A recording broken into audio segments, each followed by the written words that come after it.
Zacarías y les traigo una transición. Bueno, espero que esto sea por lo menos un cambio moderado, que se note que estamos tratando de hacer el esfuerzo por mejorar estas cosas. Como decía, yo soy Zacarías, esto es Psicología AZ, y hoy les vamos a hablar de un tema que casi siempre pasamos desapercibido, casi siempre nos concentramos en tirar mucho hate, casi siempre decimos vulgaridad y media sobre la psicología. ¿De qué vamos a hablar hoy? Pues de la historia de la psicología. Hay una cualidad que define a los seres humanos y esa es nuestra capacidad de la conciencia del yo. Nosotros somos conscientes de nuestra existencia. A la mayoría de animales no les preocupa qué es lo que va a pasar con ellos en el futuro. No tienen estas ansiedades, no tienen preocupaciones y en general, pues les importa un pepino lo que suceda con sus vidas. Si no, las vacas ya se habrían revelado y tal vez nosotros no estaríamos en la cima de la pirámide alimenticia. Un mundo controlado por vacas, vaya idea. Como sea, siguiendo esta línea de la que hablo, pues podemos establecer que nuestro interés por la mente y todas estas ideas provienen de la prehistoria, de muy atrás. El arte, las expresiones artísticas, la escritura, los diarios de caza, las pinturas rupestres, el arte neolítico, todo esto que se hace en piedra, olvidé su nombre en este momento, es un claro referente de que ya pensábamos y ya había cierto interés.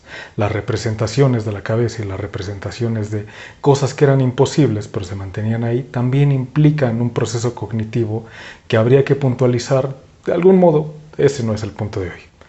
Pero lo que quiero dejar claro es que la psique ha existido desde siempre. No existe el ser humano sin psique. Y no le estoy tratando de dar uno de estos tonos místicos que últimamente se pusieron de moda. De nuevo, no es el punto. El punto solo es dejar claro de que ser humano y psicología van de la mano. Se estudie o no se haya estudiado, pero van de la mano. Nuestro viaje nos lleva a unos 350 años antes de la era común, más o menos, donde Aristóteles comenzó a desarrollar el método científico y filosófico. Esto ya apuntaba hacia los patrones de por qué, cómo y el método en sí. Aristóteles creó su libro llamado De Anima, en el que ya nos hablaba un poco sobre estos procesos que les intrigaban a los griegos de la época. El cómo pensábamos, el hacia dónde íbamos, lo que posteriormente Freud podría definir como el yo, que después los humanistas definirían como el self, todas estas cosas que iban de la mano, pero ya se hacían las preguntas sobre cómo repercutía el proceso de pensamiento en el individuo. Aristóteles, como el buen científico de una ciencia incomprobable que era, lo primero que postulaba sobre la psicología de sus tiempos era que no existía mente sin cuerpo. La mente era parte del cuerpo y éste ejercía la voluntad. Justamente acercándose a un modelo más empirista, postulaba que había un intelecto activo y un intelecto pasivo. Con esta línea del empirismo y explicando un poco este concepto de pasivo y activo, sí, el intelecto activo sería eso que siempre está pendiente de lo que nos rodea, siempre está prestando atención y siempre está buscando alimentarse más, crecer y desarrollar sus propias funciones. El intelecto pasivo tiene que ver con cuestiones un poco más filosóficas, valga la redundancia, en el sentido de acercarse al concepto gigekiano o lacaniano de lo simbólico, lo imaginario, estas cuestiones que dependen más de la interpretación del vivenciador que de algo concreto o existente por sí mismo. Por eso decía también que se acercaba más a lo conductual, porque este conocimiento pasivo se forma por medio de las enseñanzas de los demás, un poco como lo que metía Vygotsky. Tuve que buscarlo honestamente porque lo había olvidado, la formación fue hace mucho. Vygotsky es uno de los psicólogos más infravalorados que hay y también uno de los que más ha aportado a la psicología evolutiva. Nos tomaremos un momento para hablar de él después, pero para tenerlo presente. Vygotsky es muy importante en el conductismo, en el evolutismo y en la psicología en general. Hay muchas cosas que decir sobre la psicología de la Grecia clásica porque, básicamente nuestro lenguaje y nuestro conocimiento está cimentado en la Grecia antigua y en la Roma por consiguiente, ya llegaremos a eso también. Psicología, medicina, todos los términos epistemológicos que utilizamos actualmente vienen de raíces griegas. Cada epistemología tiene una raíz y cada raíz tiene un significado de algo que era fundamental en sus tiempos, de algo que existía para aquellos tiempos. Incluso hemos adaptado algunos como mecatrónica, robótica, etcétera, etcétera, etcétera. Hay 10.000 años entre la creación de la historia como la conocemos y lo que les estoy comentando de Aristóteles. Hay una civilización mucho más antigua que son los egipcios. Desafortunadamente los egipcios vivían un poco más en el ámbito de la psicología social, en esto del panóptico, de Foucault, Foco, como le quieran decir, para recordar con gran aprecio a ese profesor de la prepa que Albert Camus le llamó Albert Camus. Siguiendo con los egipcios apelaban al asunto de qué tan funcional eres dentro de la sociedad, cuál es tu función y cuál es tu rol. Creemos en el misticismo, creemos en el más allá, creemos en el inicio de la vida y en el final. Al final hay una recompensa y hasta ahí. Podemos entender que era como economía de fichas, tal vez. Básicamente una economía de fichas como todo aquel que nos promete trascendencia después de la vida, o todas estas creencias que se basan en eventos karmáticos, por ejemplo. Si haces cosas buenas, generas puntos positivos que eventualmente puedes cambiar por una vida eterna. ¿Para qué quieres otra vida? No lo sé. Aprovechen esta, no la que siga. Con nuestros queridos amantes de las formas piramidales, los egipcios no desarrollaron mucho más allá de eso. Tenían muy claras cuáles eran las funciones dentro de su sociedad y muy difícilmente se iban a cambiar. Cuando entró la globalización de la antigüedad, comenzaron a entrar en contacto con diferentes civilizaciones. Si estaban a su nivel, pues adoptaban algunas de sus costumbres. Por ejemplo, al final del imperio egipcio, pues básicamente los griegos estaban dominando todo Egipto y todo el mundo, ¿no? El mundo antiguo, debe aclarar. Entonces, lamento de igual forma no profundizar en culturas asiáticas antiguas, mesopotamios, indoarábigos, todas estas culturas que se dieron previo a los griegos, porque ellos no desarrollaban más allá de eso, se basaban en un sistema de jerarquías y el pensar era algo que no les convenía si no querían acortar mucho su esperanza de vida. Es buen momento para hablar sobre esto. Las culturas que apelaban a la esclavitud y todo esto, todas las culturas antiguas apelaban a la esclavitud, ¿no? Pero las que vivían sometidas a otro bajo el peligro constante de guerras con sus vecinos, pues no tenían tiempo para estar pensando como otras que vivían en relativa paz, relativa armonía. Como pudiera ser, ya lo dijimos, los griegos. Los griegos eran el depredador apex de sus tiempos. El único peligro para un griego básicamente era otro griego, si no pregúntenle a las guerras médicas, por ejemplo. Podemos dejar de enfatizar en la importancia de los griegos. Todas las corrientes de pensamiento, o la gran mayoría de corrientes de pensamiento que conocemos, los estoicos, los cínicos, insisto, los médicos, etcétera, etcétera, etcétera, porque créanme, buscando información para esto, hay un larguísimo, pero larguísimo, etcétera, de corrientes del pensamiento. Pero basta ya de ellos, ya eran suficientemente egocéntricos como para 5.000 años después seguirlos recordando. 2.000, lo que ustedes quieran. Avanzamos un poquito. Como bien sabemos, los romanos acabaron por absorber mucho de estas culturas que habitaban en la península griega, ¿no? Bueno, toda esta zona. Perdonen si mis conocimientos de geografía están equivocados, todo lo que aprendí de historia lo aprendí gracias a Assassin's Creed.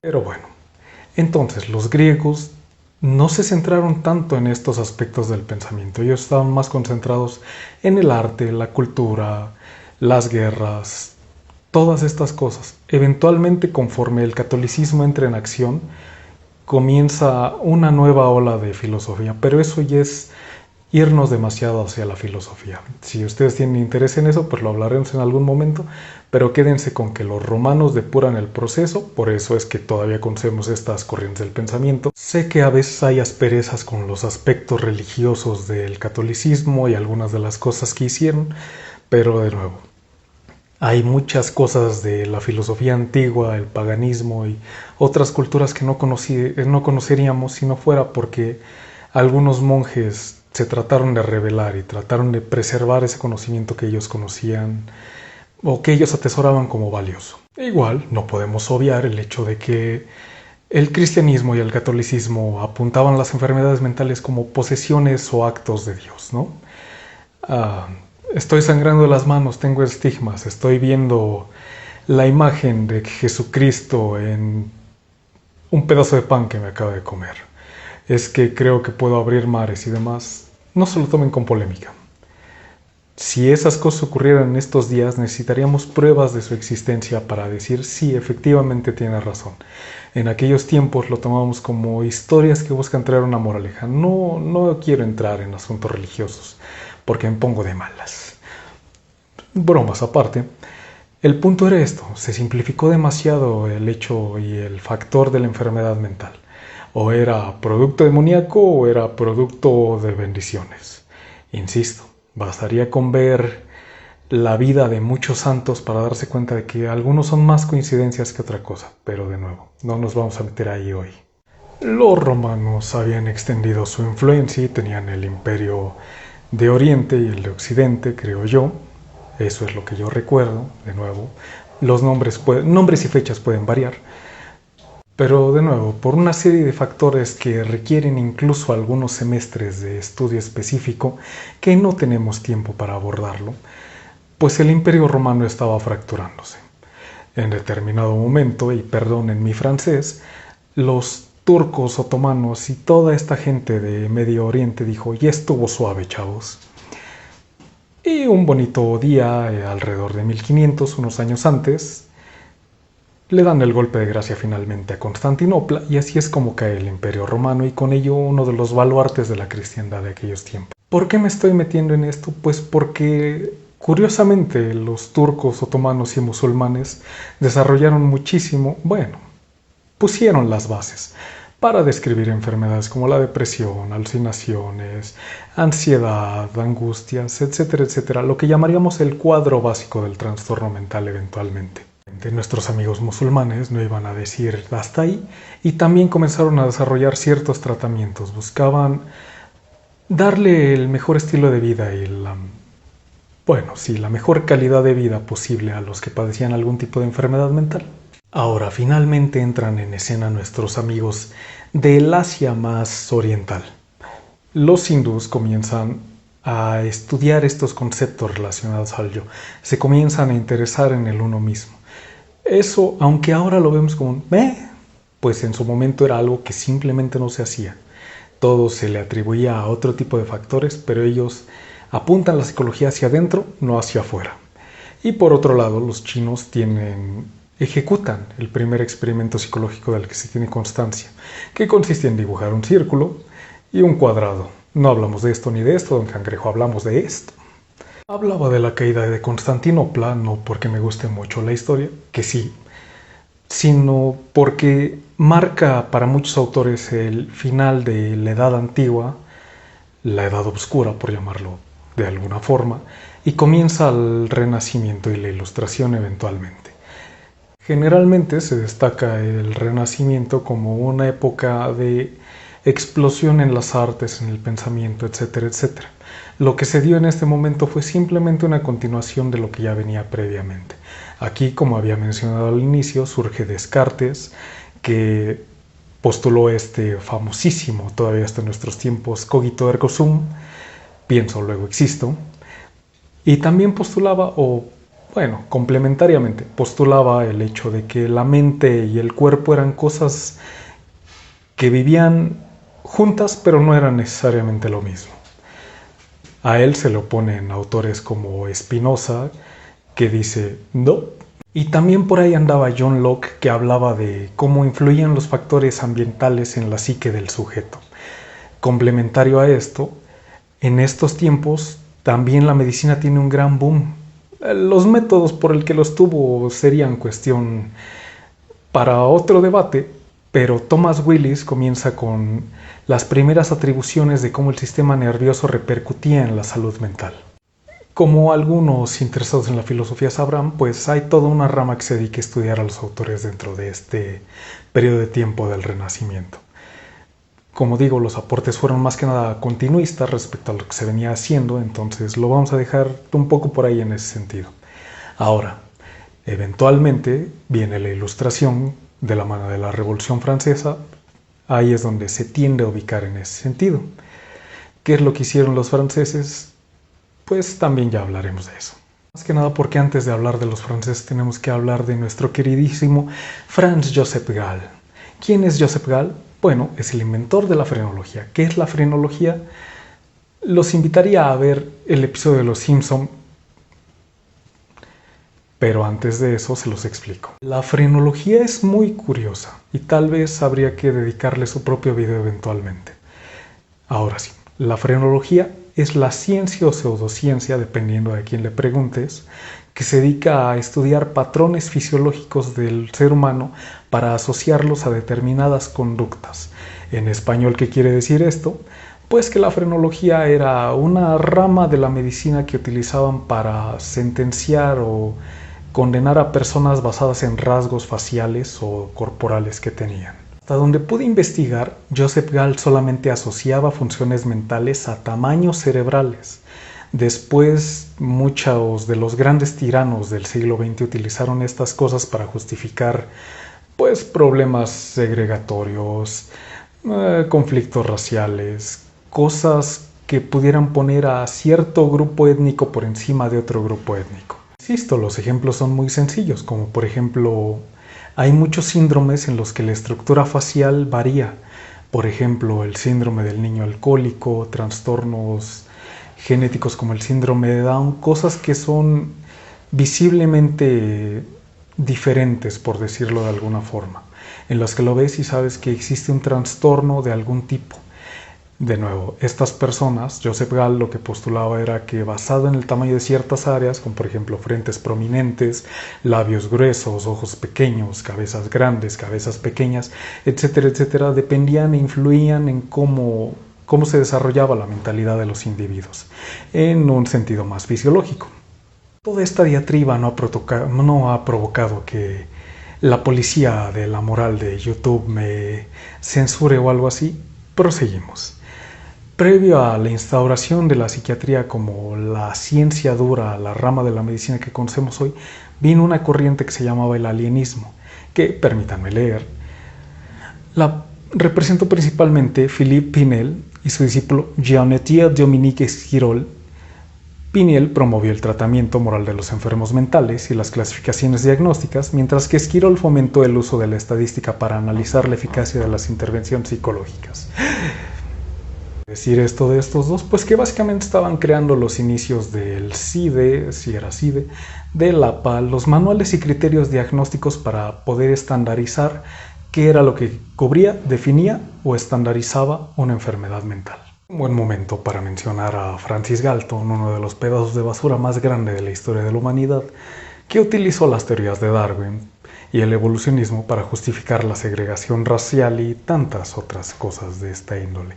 Él es básicamente quien trastornó la frenología, dirigió hacia estos viles y recónditos espacios. Y así llegamos a 1879. En este año, Wilhelm Wundt crea el primer laboratorio de psicología científica en el que toma todo este cultivo de gérmenes y demás cosas desagradables, ramas de la ciencia, filosofía, medicina, psicología, etcétera, etcétera, y los junta. Ahí en esta clínica se dedicaba a atender pacientes, pero de esto ya hablaremos después, pues Wundt es considerado el padre de la psicología. Como les decía al inicio, la psicología contemporánea la hablaremos en otro video, una segunda parte, y nuevamente mencionar, ¿no? Hay muchos nombres, hay muchas personas involucradas, no mencionamos a Platón, no mencionamos a Zenón, no mencionamos a algunos otros filósofos del Renacimiento, nos estamos saltando tal vez algunos otros como, no sé, Fechner, psicólogos, psiquiatras más modernos, pero el punto de esto no es hacer una conferencia de 3 horas, ¿no? Insisto, ya hablaremos de ello. El punto de este video era abrir un poco el debate de cómo la psicología siempre ha estado con nosotros. A lo mejor no la considerábamos psicología, a lo mejor tendríamos que separar la palabra del campo y el campo del estudio en algunas ocasiones. Hay conocimiento que simplemente no se puede cuantificar de la misma manera en lo que las ciencias duras buscan hacer.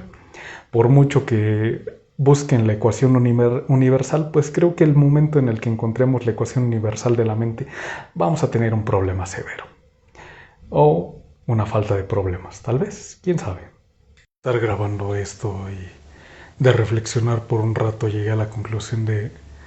¿Han pensado alguna vez sobre cómo es muy probable que todo el conocimiento, todas las bases del conocimiento que tenemos en nuestros tiempos se hayan originado en una orgía homosexual? Piénsenlo, griegos, conocimiento, homosexualidad, van casi de la mano. En fin, si llegaron hasta aquí, ya saben que los amo. Espero que los cambios que hacemos en la producción ahora se noten aunque sea un poquito, que sea un poco más disfrutable el contenido. Aprecio mucho y agradezco aún más que estén viendo esto. Si llegaron hasta aquí, de nuevo, no olviden suscribirse, compartan, búrlense, pero no demasiado, tengo un corazoncito. Y si nadie se los ha dicho hoy, yo se los digo, los amo. Nos estaremos viendo en un siguiente video y de nuevo escuchamos sugerencias. Por ahí se viene el video de trastornos mentales, cosas que no debe hacer un psicólogo y estamos abiertos a todos sus comentarios y sugerencias. Insisto, ya saben que el objeto de AZ es acercar la psicología hacia las personas y muchas gracias por vernos. Hasta luego.